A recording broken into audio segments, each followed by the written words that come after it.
To talk to young people, especially those who are about to go off to college. I have a bit of advice I always give to them, and I'm going to give it in a moment.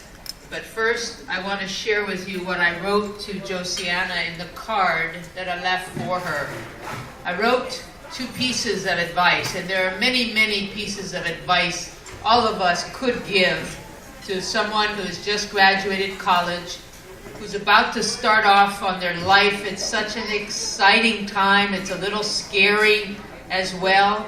I know you could all come up with many, many good pieces of advice. I chose these 2 pieces of advice for Josie. And I'll tell you why I chose them. First, I told her, no matter where you go or what you do, always be yourself. And I told her that because sometimes when we leave the comfort of our own home and our own family, and we become surrounded by new people and new places, we think somehow we have to change ourselves to fit in and to be accepted. And that is a very big mistake, in my opinion, that you should always carry with you your own core values and your own core beliefs, regardless of your new surroundings. I think it's okay to adapt. If you move to a cold climate, you have to adapt. Or people where you move to, they're maybe more talkative than you're used to, or whatever the differences are.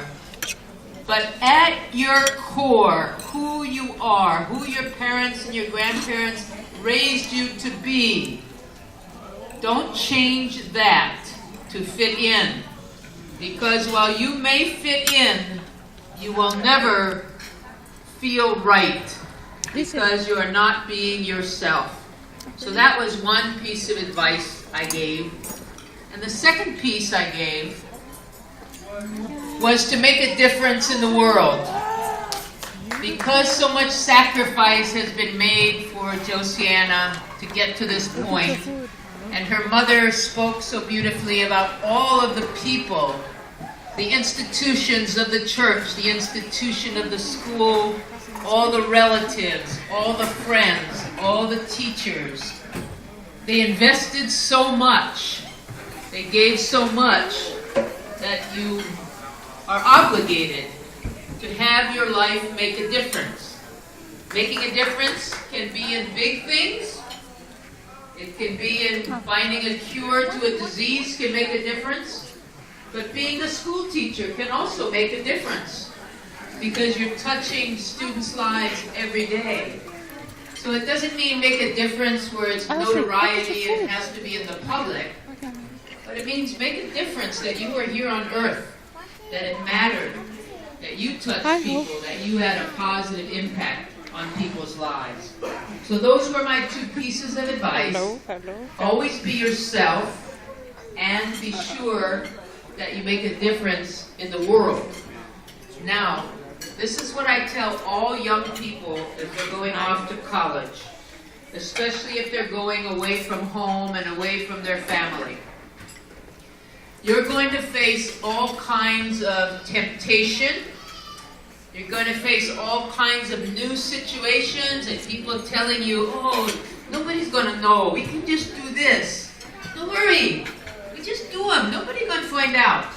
Well, here's the way I would tell you to judge whether what you're about to do is a good thing for you to do or not a good thing for you to do. Here's what you do, Josie. You just think of it like this.